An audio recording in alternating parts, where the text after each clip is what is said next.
नमस्ते दोस्तों, एक बार फिर से आरवी कोचिंग क्लासेस में आपका हार्दिक अभिनंदन है। आपने पीछे की क्लास में जो 4.2 थी सारणिक्स, उसका प्रथम क्वेश्चन कंप्लीट किया था। इस वीडियो में अपन उसका जो अगला पार्ट है 2% नंबर वो अपन कंप्लीट करेंगे। तो अपने को इस क्वेश्चन के अंतर्गत क्या दिया गया है कि दर्शाइए। दर्शाने का मतलब है कि आपको इसको प्रूफ करना है कि ये आपके पास कोई ए बी और सी कोई बिंदु है त्रिभुज के, और ये तीनों क्या है सरेख। सरेख अब देखिए, सरेख का मतलब ये होता है कि जैसे एक लाइन होती है, जैसे ये लाइन है, इस लाइन पे कोई तीन बिंदु है, कोई भी तीन बिंदु है, ये तीनों एक ही लाइन पे है तब तो वो सरेख है।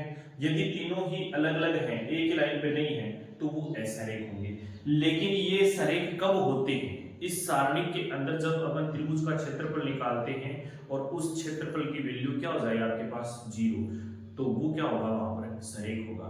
तो अपन जानते हैं कि त्रिभुज का क्षेत्रफल होगा और उसका जो रिजल्ट आएगा वो आपके पास क्या आना चाहिए 0। यदि ये संभव होगा तभी सरेख होंगे कि यदि उनके त्रिभुजों का क्षेत्रफल क्या होगा आपके पास 0। तो अपन इस बिंदुओं को लेकर सारणी के आधार पर इनको हल करेंगे, जो पीछे की वीडियो में की थी उसी प्रकार से। और जैसे ही अपन इसको हल करेंगे और उसका जो रिजल्ट है वो रिजल्ट कैसा आ जाए 0 आ जाए। कैसा आ जाए 0, तब अपन कह सकते हैं कि ये सरेख है या नहीं है। कहने का मतलब 0 आए तभी सरेख होगा, वरना वो सरेख है नहीं होगा। तो बढ़ते हैं अपन क्वेश्चन की ओर आगे। देखिए, सबसे पहले अपने पास क्या है, अपने पास हल में लिखेंगे। हल में आपको दिया हुआ है त्रिभुज के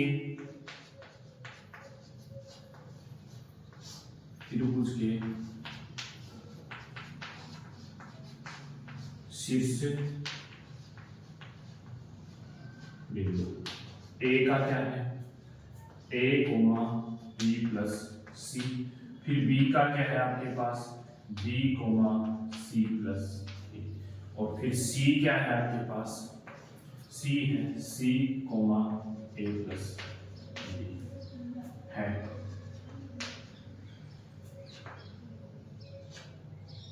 हम जानते हैं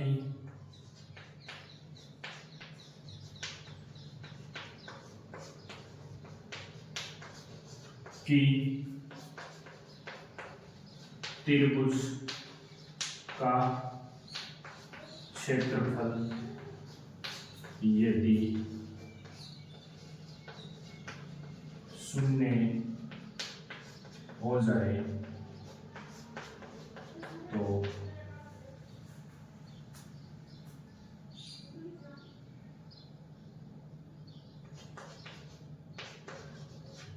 त्रिभुज के बिंदु समरेख होंगे। अतः त्रिभुज का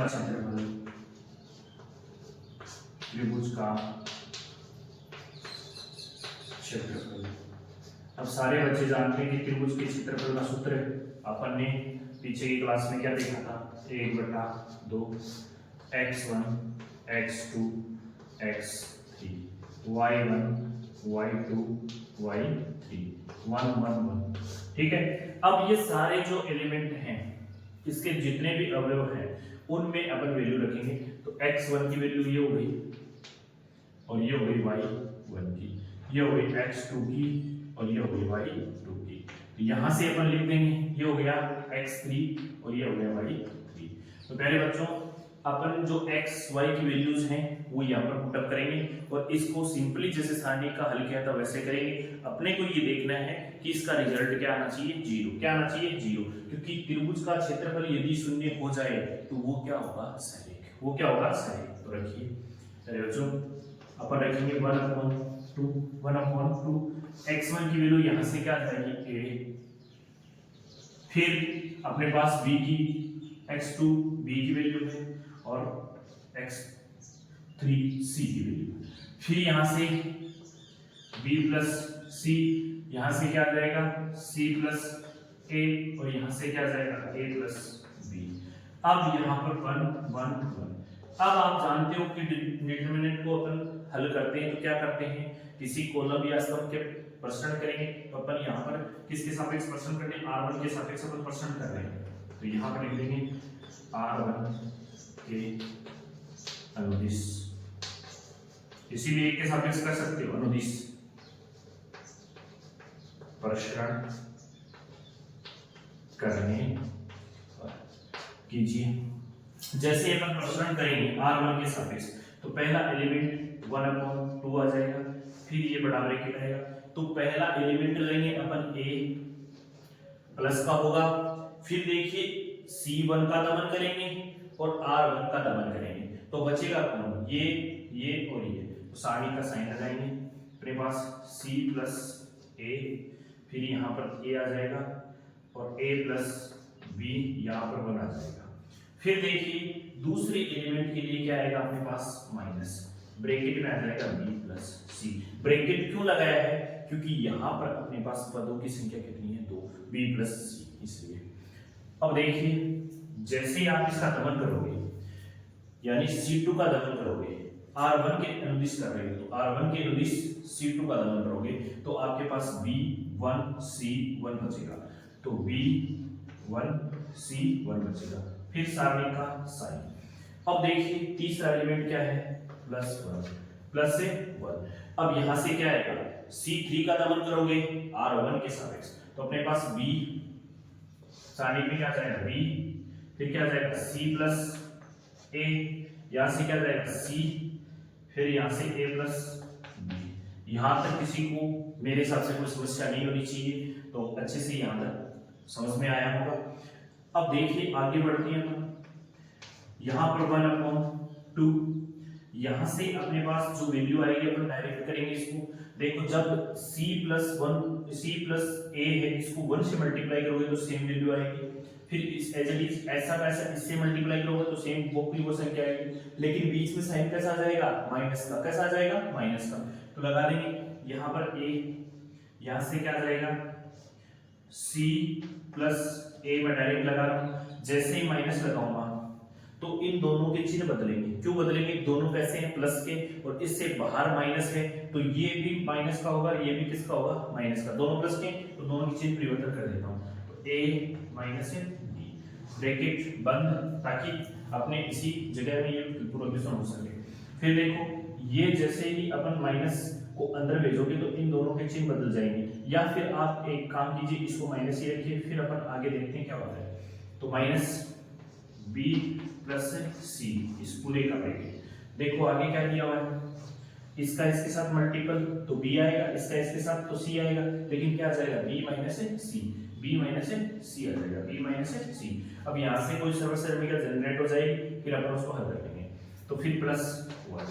अब देखिए +1 आ जाएगा, यहाँ से देखिए ये अपने पास क्या है b, इसके साथ मल्टीपल होगा तो सबसे पहले ab हो जाएगा, फिर b² हो जाएगा, तो यहाँ से क्या आ जाएगा a b प्लस b²। देखो समझ में आ गया ना आपको, नहीं आया तो देखो मैं दोबारा बता रहा हूँ, इसका इस पूरे पदों के साथ गुणा होगा तो सबसे पहले b किससे मुलाकात करेगा a से, तो अपने पास ab हो जाएगा, फिर अपना b किससे मुलाकात करेगा b से, तो b² हो जाएगा, फिर साइन कैसा आएगा माइनस का, c किसके साथ गुणा होगा c² के साथ, यानी इस c के साथ होगा तो c² हो जाएगा, फिर ये इसके साथ होगा लेकिन चिन्ह माइनस के होने की वजह से क्या जाएगा माइनस का ac, माइनस का ac।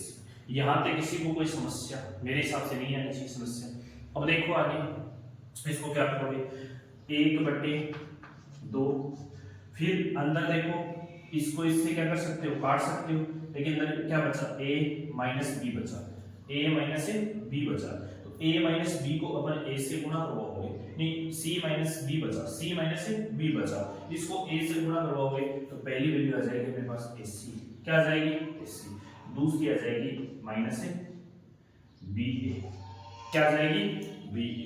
अब देखो ये एक सर्वसमीका बन गई, ये माइनस तो बाहर ले लेंगे, सर्वसमीका कौन सी हो गई a² minus b², a² minus b², तो ये हो जाएगा b² minus c², b² minus c²।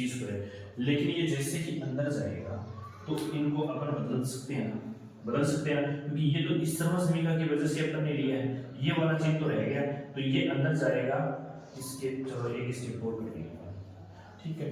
फिर यहाँ से देखो प्लस, अब इससे कुछ कट रहा है क्या, कुछ भी नहीं कट रहा, तो अपन इसको एज इट इज लिख देंगे, एक से मल्टीप्लाई करवाओगे तो कोई फर्क नहीं पड़ेगा, A B plus B square minus C square minus A C. यहाँ तक किसी को कोई समस्या नहीं है तो कोई दिक्कत नहीं है। अब देखो मेरे बच्चों, यहाँ तक लिख लीजिए आप, उसके बाद मैं इसे मिटा देता हूँ थोड़ा, और उसके बाद इसको हल करते हैं कि तीनों बिंदु अपने पास डायरेक्ट है या नहीं। लिखिए यहाँ तक, नोट कीजिए आप।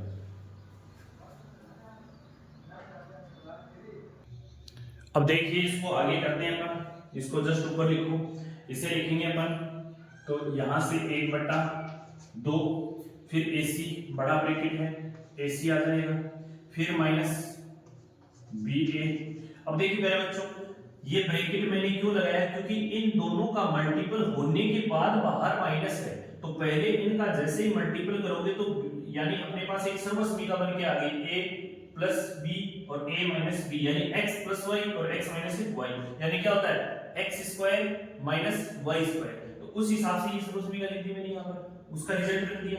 अब पहले बाहर माइनस है, इसको अंदर भेजो, तो ये अंदर जाएगा तो b को, ये गलती मत कर देना, b क्या हो जाएगा माइनस का, b स्क्वायर किसका हो जाएगा माइनस का, ये माइनस और माइनस क्या हो जाएगा प्लस c स्क्वायर। फिर अपने पास क्या बचा, यहाँ पर प्लस ab, यहाँ क्या बचा अपने पास plus b square minus c square, फिर क्या बचा माइनस ac, फिर ब्रैकेट कर देंगे अपन बंद। अब देखिए मेरे बच्चों, यहाँ AC कैसा है प्लस का, और यहाँ पर AC कैसा है माइनस का, तो दोनों क्या हो जाएंगे कट जाएंगे। यहाँ पर AB लिखो चाहे BA लिखो, और यहाँ पर AB, ये भी आपस में क्या हो जाएंगे कट जाएंगे।